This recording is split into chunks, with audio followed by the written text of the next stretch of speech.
Hachiko is a puppy who will experience a fateful moment that completely changes his life and destroys his happiness. Don't forget to subscribe and comment on what you would do for an animal. We start at a school, where we see students talking about their favorite heroes. One girl mentioned Christopher Columbus, but when Roni's turn came, he surprised everyone by saying that his hero was a dog named Hachiko, his grandfather Parker's dog. At first, the other children laughed, but soon the conversation caught their attention.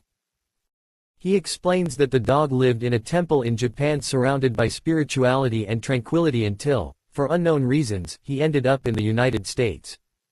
His cage arrived at a train station where he met Parker Wilson. He was a good man who couldn't help but see the dog's lost gaze. Parker told a station worker to take care of the dog while they searched for its owner. That night he would have to take it to the kennel, but Parker, worried about the dog's fate, took it to his house until he found the owner. That first night was chaotic. The dog was scared and escaped from where they had left it and accidentally played the piano, causing a ruckus. Then it approached Parker's wife, Kate, and began licking her feet. Kate wasn't convinced she should keep the dog, but Parker assured her it would only be until its owner was found. The man set up a bed for it in the shed and settled it there. The next day, the couple's daughter, Andy, was delighted with the dog and proposed adopting it.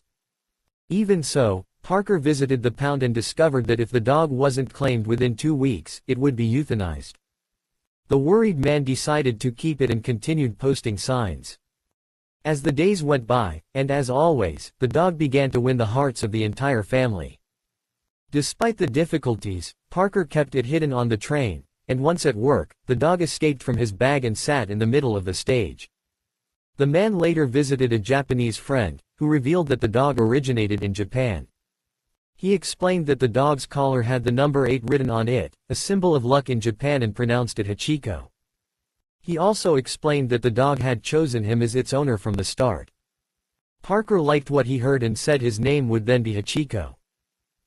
One day at home, he spent time researching Hachiko's breed, but the dog was restless and turned on the television, where a baseball game was being broadcast. The man fell asleep, and the dog took the opportunity to eat the popcorn. Kate arrived and watched them, realizing how much the dog meant to her husband and finally accepted Hachiko into her life. Hachiko became Parker's inseparable companion. He accompanied him everywhere, especially to the train station. One day, she was trying to teach him how to fetch a ball, and after several attempts, Parker realized that Hachiko wasn't just a dog and was different from the others. As the days went by, Kate received a call from someone interested in adopting Hachiko, but seeing the strong bond the dog had developed with her husband, she ended up saying they had already found him an owner. She knew Hachiko was already part of the family.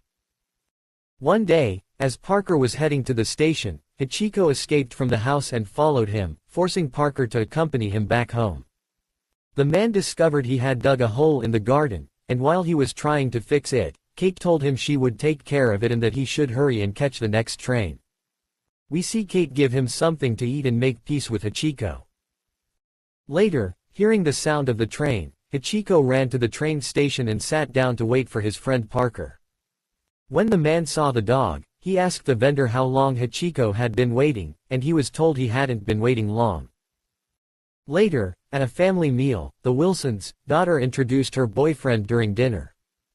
Hachiko couldn't take his eyes off the grill. Her son-in-law tried to play with him, but the dog, true to his nature, showed no interest, and Park pointed out that Hachiko wasn't that kind of dog. Additionally, Ken, their Japanese friend, explained that this was typical of that breed and that they didn't do such things. The station routine became a constant. Hachiko accompanied Parker every morning and waited patiently for his return. Their bond grew stronger and stronger, and he was even present at Andy's wedding. However, one day something broke the routine. Parker noticed that Hachiko wasn't waiting for him as usual. Worried, he asked for him until he discovered the dog was in the shed defending the place from a skunk. When he tried to scare it away, they both ended up sprayed with the stinky skunk thiol. The event ended with a tomato juice bath in the tub, and although Kate insisted they still smelled horrible, everyone enjoyed the moment. Some time later, Andy visited his parents with great news. they were going to be grandparents. Joy filled the house, but one thing remained constant: Hachiko was always by Parker's side. Every day, Hachiko accompanied him to the station and waited for him faithfully, but one day something strange happened. The dog didn't want to follow him. It barked at him as if trying to stop him from leaving.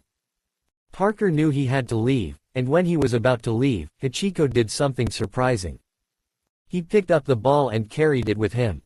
Parker, surprised and excited, threw the ball, and to his surprise, Hachiko brought it back.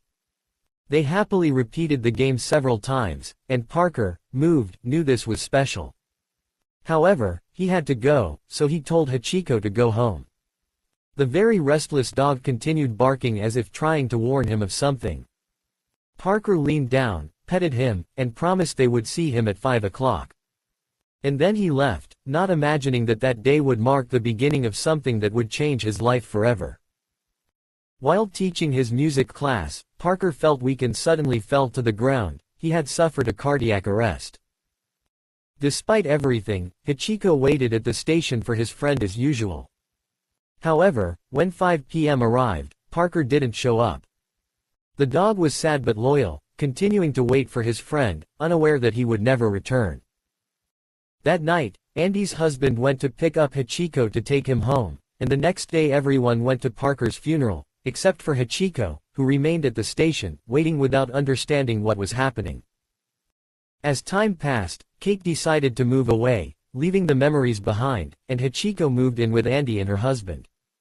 However, the dog wasn't happy. This second house didn't feel like home. Something was missing, something that no shelter or care could replace. Hachiko one day, taking advantage of a carelessness, escaped. His heart told him that he should return to his true home and to the train station where he had always waited for his friend. With firm step he went to the station, and as always he waited for Parker. Andy and her worried husband found him and took him back home, but Hachiko was not at peace. His impatient soul knew that his place was not there. Andy, seeing the sadness in Hachiko's eyes, understood his pain and with a mixture of sadness and love told him that he would not stop him anymore and opened the bars in case he wanted to leave. Hachiko, as a thank you, licked his hand and without hesitation returned to the station, and from that day on he did not care if it rained, snowed or was sunny. Hachiko waited as he always had done. During the nights he took refuge under a wagon, and at dawn he resumed his routine. Nothing could move him, and not even a dog that occasionally tried to get his attention could distract him. His mission was clear, and it was to wait for Parker. The most important friend in his life was moved by his story. The local people, moved by his story, began to take notice. Soon, a reporter wrote about the faithful little dog who, despite his owner's death, continued to wait for him with the same devotion as always. Hachiko's story spread like wildfire, igniting hearts. People from all over began donating money for his food and well-being, but Hachiko asked for none of that. All he wanted was the impossible: to see Parker again. One day, Parker's Japanese friend visited the station.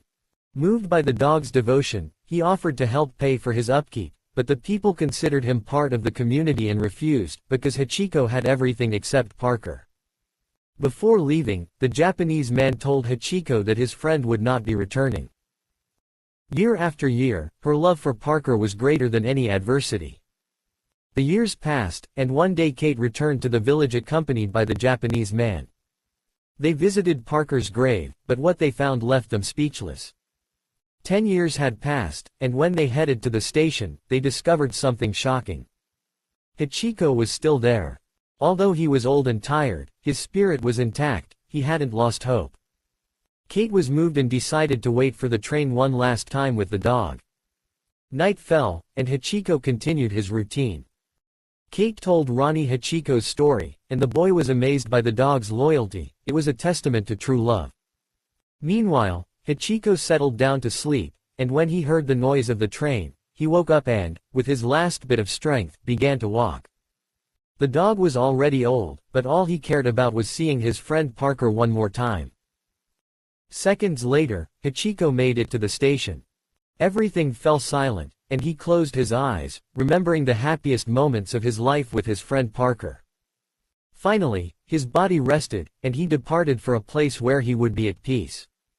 Until the last moment, he remained faithful, waiting for his friend. Hachiko knew his mission was over. He was finally reunited with his friend Parker in 1934. Their story of love and loyalty still lives on, and in tribute to his unwavering loyalty, there is still a bronze statue in Shibuya Station, right in the same place where the dog always waited for his great friend Parker. If you enjoyed this real-life summary called Always by Your Side, and if you love animals, don't forget to comment and like.